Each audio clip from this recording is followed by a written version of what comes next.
Jelang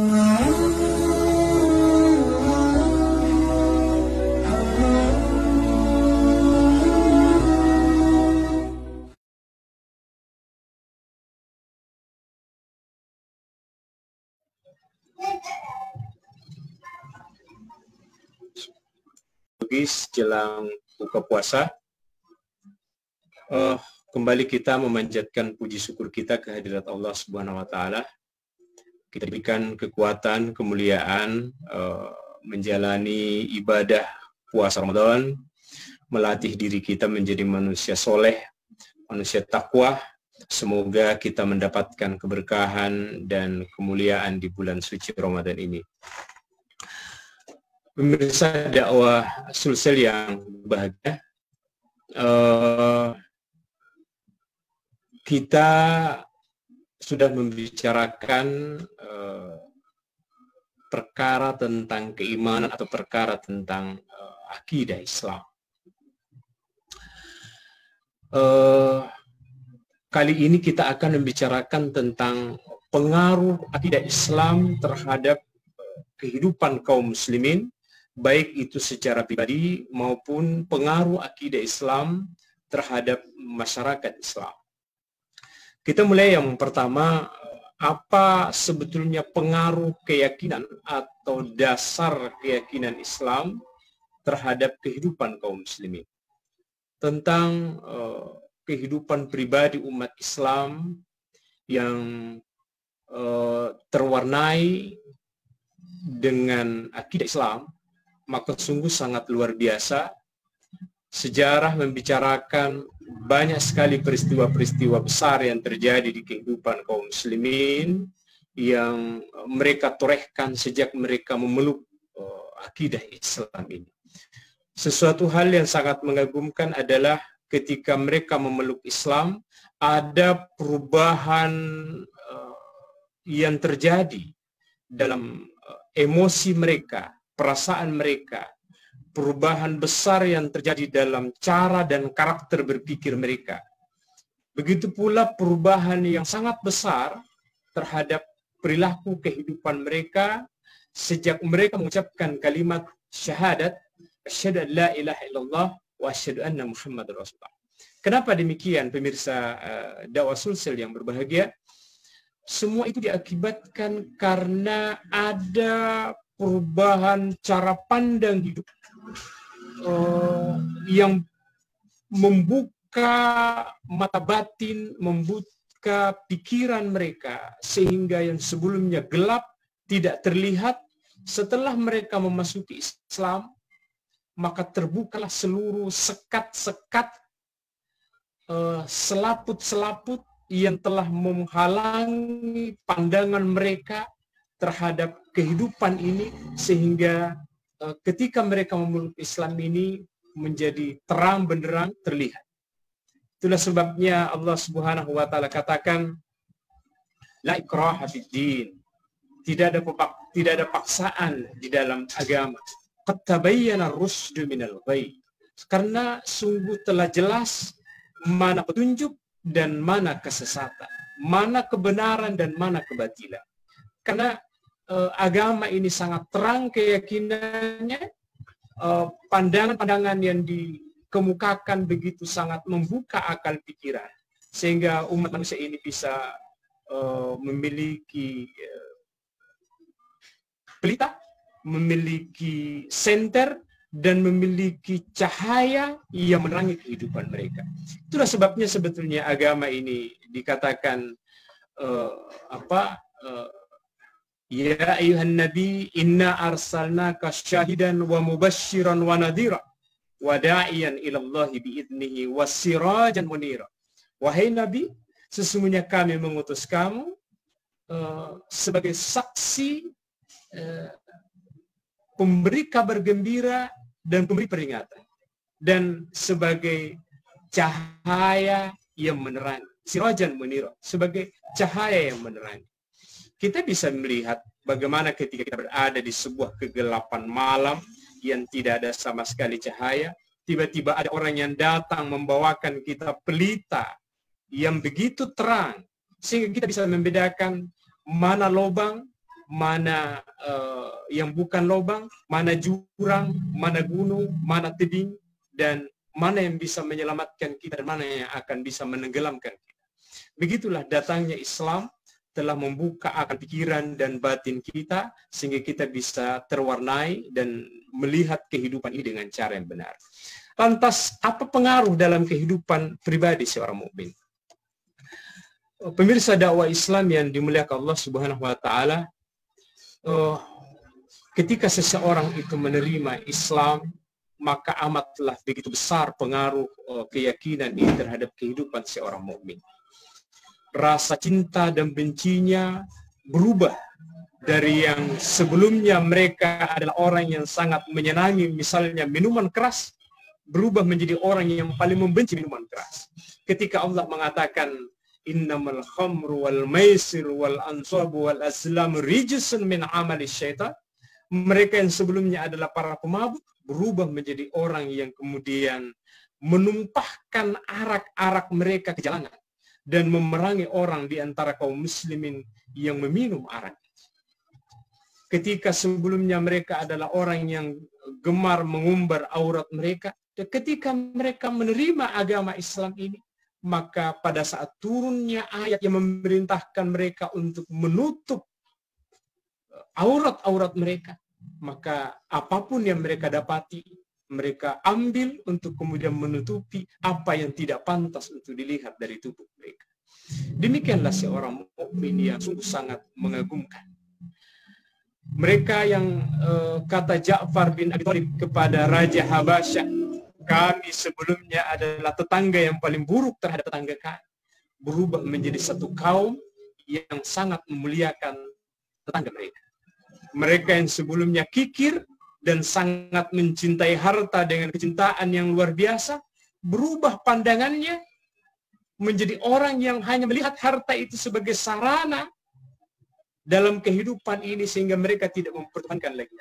Kenapa? Karena hati mereka, pikiran mereka tertambat kepada Allah Subhanahu wa taala, dan kemudian mereka menjadikan apa yang dicintai oleh Allah sebagai mereka yang mereka cintai, dan apa yang dibenci oleh Allah sebagai sesuatu yang mereka benci. Dalam Al-Quran, Allah Subhanahu wa taala menyampaikan tentang karakter orang yang beriman ini ketika mereka dipanggil untuk berjihad fisabilillah. Allah mengatakan, innallaha ashtara minal mu'minina anfusahum wa amwalahum bi anna lahumul jannah yuqataluna fi sabilillah fayaqtuluna wa yuqtalun wa'dan alaihi haqqun fit taurati wal injili wal Qur'an. Sesungguhnya orang-orang yang beriman itu, sesungguhnya Allah membeli dari orang-orang yang beriman diri dan harta mereka dengan surga. Mereka berperang di jalan Allah lalu mereka membunuh atau terbunuh. Mereka sama seperti kebanyakan manusia lain, takut pada kematian, takut pada sesuatu yang mencederai mereka.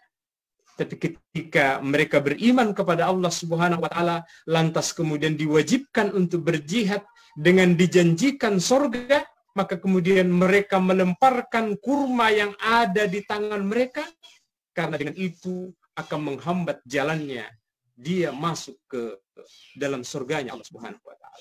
Demikianlah pribadi-pribadi mukmin yang sungguh sangat luar biasa. Terkait dengan kecintaan terhadap harta dan kekikiran, ketika mereka memeluk Islam, Allah mengajarkan kepada mereka untuk berderma dan menyantuni fakir miskin, mengasihani dan memberi kepada orang yang membutuhkan. Kemudian mereka mengatakan, innama nut'imukum liwajhillah la nuridu minkum jazaa'a wala syukura. Sesungguhnya kami memberikan makan kepadamu semata-mata karena Allah. Kami tidak meminta ucapan terima kasih dan kami tidak meminta balasan, dan kami tidak meminta ucapan terima kasih. Maka sungguh sangat luar biasa kaum muslimin yang dimuliakan oleh Allah Subhanahu wa taala.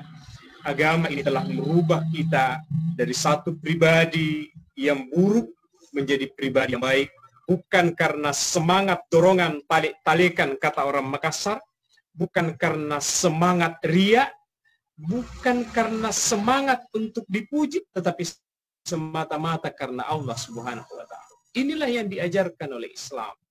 Satu revolusi besar yang datang ke masyarakat Arab adalah ketika datangnya cahaya Islam masuk ke dalam hati sanubari mereka, sehingga Nabi kadang disebut oleh orang-orang kafir Quraisy itu sebagai tukang sihir, tukang tenun, karena telah mampu dengan ajarannya telah memisahkan seorang anak dengan orang tuanya, seorang istri dengan suaminya. Kenapa demikian? Karena di awal dakwah ini ada seorang anak yang menerima dakwah Islam, sementara orang tuanya teguh mempertahankan kekufuran, lantas terjadilah pertentangan karena orang tua meminta anaknya, memaksa sang anak untuk tetap berada dalam agama kesyirikan, sementara sang anak sudah teguh berada dalam keimanan. Sebutlah contoh kaum muslimin sekalian, bagaimana kisah Mus'ab bin Umair. Beliau adalah seorang dari kalangan keluarga yang kaya, terhormat. Lantas kemudian dia memilih Islam. Sang ibunya berkata kepada sang anak ini, "Wahai Mus'ab, saya tidak akan makan sampai kamu meninggalkan Islam." Maka sang anak mengatakan, "Wahai ibunda, andaikan engkau punya nyawa 100, keluar satu persatu, saya tidak akan meninggalkan agama ini." Sampai diceritakan dikala meninggalnya beliau, kain kafan ditarik ke atas, kakinya kelihatan, ditarik ke bawah, kepalanya kelihatan. Padahal dulunya dia adalah dari kalangan orang yang serba berkecukupan. Demikianlah Islam telah mampu melakukan sebuah revolusi besar terhadap seorang pribadi mukmin. Ada sebuah kisah di masa Rasulullah Sallallahu Alaihi Wasallam,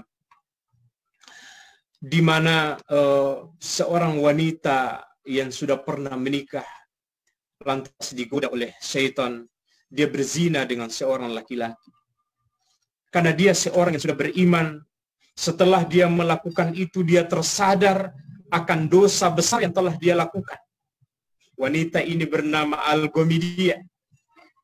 Dia datang kepada Nabi dengan mengatakan, "Ya Rasul, sucikanlah saya. Saya telah berzina dengan si fulan, begini dan begini." Lantas kemudian Nabi mengatakan, "Apakah seperti timba yang masuk ke dalam sumur?" Dia katakan, "Betul ya Rasul." Tapi kemudian dia pulang, Nabi belum menerima kesaksiannya atau pengakuannya, karena itu menunjukkan bahwasanya hukuman terhadap orang yang melakukan perzinahan muhsan ini begitu berat. Kemudian dia datang lagi mengatakan, "Ya Rasul, ini saya sedang hamil." Kemudian Nabi katakan, "Pulanglah, lahirkan dulu anak." Setelah lahir anaknya, dia datang lagi membawa bayi yang baru lahir. Nabi mengatakan, "Kembalilah dulu, susuilah dulu anakmu selama 2 tahun." Setelah 2 tahun dia datang kembali dengan mengatakan, "Ya Rasul, sucikanlah saya." Kemudian si wanita ini dihukum dengan hukuman raja. Nabi mengatakan, andaikan tobatnya wanita ini ditimbang dengan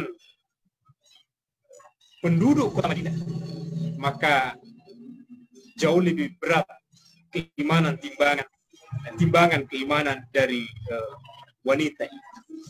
Bagaimana mungkin seseorang yang telah berzina tidak ada saksi, tetapi karena keimanannya dia datang untuk dihukum dengan hukuman yang begitu berat? Tentu ini diakibatkan karena keimanan yang begitu kokoh, menancap kuat dalam dirinya, sehingga si wanita ini termasuk dari ahli surga. Kemudian yang kedua, pemirsa dakwah Sulsel yang dimuliakan oleh Allah, pengaruh akidah Islam ini terhadap sebuah masyarakat. Allah Subhanahu wa taala mengatakan, "Walau anna ahlal qura amanu wattaqau la fatahna 'alaihim barakatin minas sama'i wal ardh."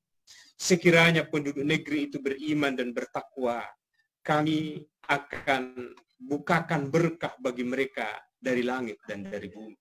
Begitulah masyarakat Islam. Masyarakat yang dihuni oleh satu kaum yang beriman kepada Allah Subhanahu wa taala, kemudian mereka mengambil apa saja yang Allah berikan dan mereka meninggalkan apa saja yang dilarang oleh Allah Subhanahu wa taala. Itulah yang menyebabkan mereka menjadi satu kaum, satu masyarakat yang dipuji oleh Allah sebagai khairu ummah. Kuntum khairu ummah. Kalian adalah umat yang terbaik. Ukhrijat linnas, yang dikeluarkan untuk manusia. Ta'muruna bil ma'ruf wa tanhauna 'anil munkar. Kalian menyuruh kepada kebaikan dan mencegah daripada kemungkaran. Jika seandainya umat Islam itu beriman dan bertakwa dan mereka menginginkan menjadi umat yang terbaik, maka tentu mereka akan bersungguh-sungguh untuk menjalankan dan merefleksikan keyakinan itu kepada Allah Subhanahu wa taala. Menjadi satu kaum yang menegakkan ajaran-ajaran Allah di tengah masyarakat, menegakkan hukum-hukumnya. Maka tentu masyarakat itu tegak di sebuah pilar-pilar di mana mereka akan menjadikan perasaan Islam itu sebagai perasaan mereka, pemikiran Islam sebagai pemikiran mereka, dan aturan-aturan Islam akan mereka tegakkan di tengah-tengah masyarakat. Sebab Allah Subhanahu wa taala telah memerintahkan demikian. Fahkum bainahum bima anzalallah. Hukumilah mereka dengan apa yang diturunkan oleh Allah Subhanahu wa taala. Demikianlah umat Islam sejak dibangun oleh Nabi sallallahu alaihi wasallam sampai berumur 1000 tahun. Mereka konsisten sebagai sebuah ummah untuk menjalankan Islam, menegakkan hukum-hukumnya, dan menyebarkan Islam ke seluruh dunia. Tentara-tentara mereka terkenal sebagai tentara-tentara tangguh. Dan masyarakat mereka terkenal sebagai masyarakat yang menjunjung tinggi keadilan. Siapapun yang ada di tengah masyarakat itu akan terlindungi. Tidak ada warga negara kelas 2. Muslim dan non-Muslim diperlakukan sama sebagai sebuah masyarakat. Yang dengan itulah Islam mampu memasuki setiap negeri dengan keadilannya dan menjadi magnet yang begitu kuat dan telah menjadikan bangsa Mesir yang sebelumnya adalah non-Muslim Nasrani, kemudian ketika Islam sampai di sana mereka berbondong-bondong masuk Islam. Ketika kekuasaan Islam sampai ke jantung Eropa di Konstantinopel, Romawi Timur, maka Islam secepat itu pula menjadikan mereka sebagai umat yang kuat dan tangguh, dan mereka berbondong-bondong masuk ke dalam agama Islam. Inilah yang kita harapkan, dan semoga umat Islam diri mereka. Dengan itu jaminan kebaikan kehidupan di dunia dan di akhirat mereka akan dapatkan.